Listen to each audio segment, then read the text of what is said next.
Taon-taon ay gumagawa ako ng review ng Gabi ng Parangal ng Metro Manila Film Festival. Kumusta naman ang 51st Awards Night ng MMFF na ginawa kagabi sa Dusit Hotel sa Makati? Alamin natin yan sa episode na ito ng Time to Talk. But bago natin husgahan ang Metro Manila Film Fest Gabi ng Parangal, please don't forget to like and subscribe to our channel, PH Time, and press the notification button for further updates.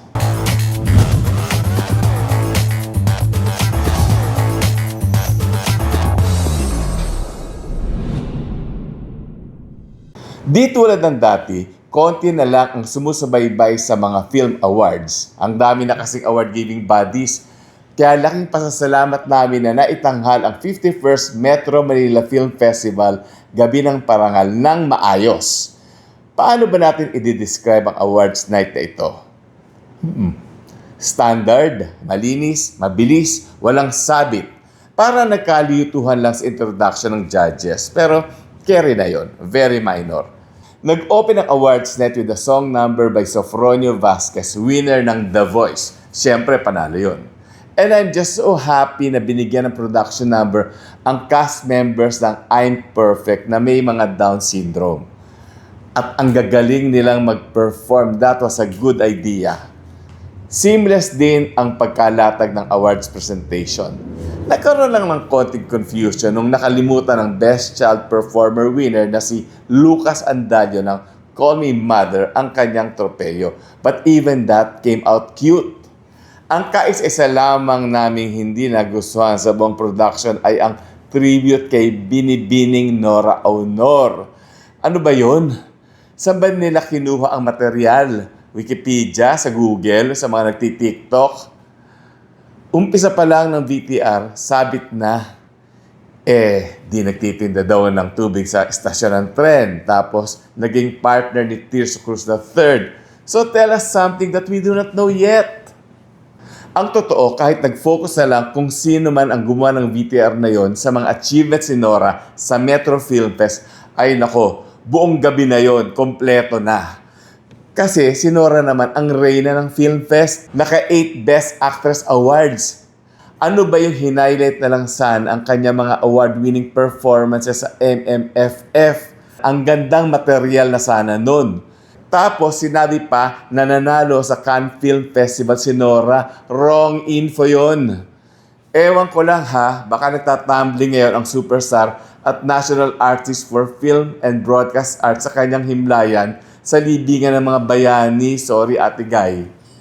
Sana na-review muna yung Nora Aunor VTR na yun bago inere. Sayang kasi Nora had been given various tributes nung buhay pa siya. Kung kailan naman wala na siya, ay ngayon pa nangyari yun. Worst tribute ever na ibinigay kay Nora. But other than that, again, ang ganda ng flow ng presentation. Smooth. Sayang lang na nung may winner na nagsabi na ikulong sana ang mga korap, sana ipinokus sa mga mandarambong sa audience. Nako, ang dami nila doon. Multi-camera setup lang ang kailangan para mag-close up. Of course, di gagawin ng director yun. Wishful thinking ko lang. Nang tanggapin ni Tom Rodriguez ang kanyang Best Supporting Actor Award para sa Anne Mary, talagang ipinagdiinan niya sa kanyang speech ang pasasalamat sa kanyang My Wife and Son. May pinatatamaan ba ito? Ay basta happy na lang kami para sa iyo, Tom. Congratulations. Pero nakakaantig ang respeto na ibinigay ng mga tao sa bulwagan kay Odette Can na nanalo bilang Best Supporting Actress para sa Bar Boys After School. Halos naka-grand slam din siya sa original version ng Bar Boys noong 2017. Nakakatuwa na talagang inalalayan siya ng mga nasa paligid niya sa pag-akyat niya sa entablado hanggang sa pagbibigay niya ng acceptance speech. Tama lang na bigyang respeto ang isang veteranang tulad ni Odette Can. Pinakamahaba ang acceptance speech ni Vice Ganda. Puna lang ng iba, may inaccuracy lang sa talumpati. Ang sabi kasi niya ay siya ang first MMFF winner na nagwagi para sa isang transsexual role. Nagawa na ni Paolo Ballesteros yan sa Die Beautiful. But then, let's not fault Vice Ganda kung na-confuse man siya. Let's just be happy for him. Dumating na talaga ang panahon para manalo siya ng MMFF. Very well received naman sa venue ang pagkapanalo ni Crystal Go, ang lead actress na may Down syndrome sa I'm Perfect. Nalungkot nga lang ako for Angelica Panganiban kasi di pa siya nananalo ng major acting award kahit magaling siyang artista. Napakagaling. Sa simula, ang in-expect na magwawagi ng Best Picture ay ang Manila's Finest dahil sunod-sunod ang technical awards ito. Pero nang manalo ng Best Screenplay sina Chris Martinez at Therese Cayaba for Anne Mary, nakatunog na ako na baka pwedeng matalo ang Manila's Finest kahit na ang nag-direct nito ay ang very first Filipino Cannes winner na si Raymond Red. Ang totoo, hindi ko pa napapanood ang Manila's Finest pero di maganda ang mga review. Nabagalan ang marami. Pero syempre, di ko palalampasin yun. At ibibigay din namin sa inyo ang aming review kapag napanood ko na. Pagdating sa choice of winners, hindi pa ako pwedeng mag-comment dahil hindi ko pa napapanood ang lahat ng mga entries.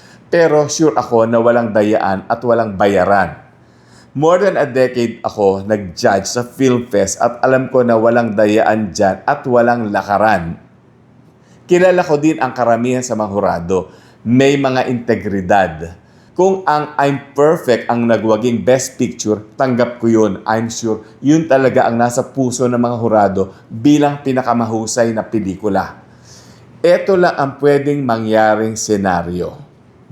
Mababa ang box office returns ng I'm Perfect.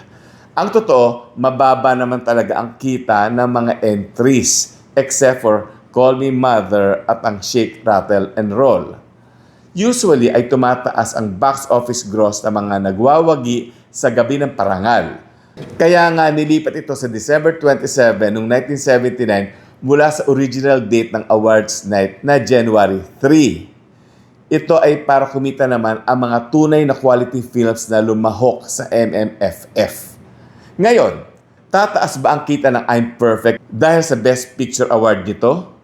Well, may atayde factor ang I'm Perfect. Si Sylvia Sanchez ang producer ng pelikula. Alam naman natin na hindi mananalo ng ulirang pamilya ang mga atayde dahil sa pagkakasangkot ni Arjo sa flood control program scandal. Of course, wala pa namang final verdict tungkol sa mga ibinibintang sa kanya. Kinaklaro ko lang yun, ha? Kaya lang, galit na ang publiko sa nangyayaring corruption scandal ngayon. Kapag nalaman nilang si Sylvia ang producer nito, manood pa kaya ang mga tao? Kung ako sa inyo, yes, tangkilikin natin ang I'm Perfect. It's not every year that we see a movie na ang mga bida ay yung mga may Down syndrome. At kung anuman ang pinanggalingan ng pondo ng I'm Perfect, at least napunta naman sa pelikulang Pilipino.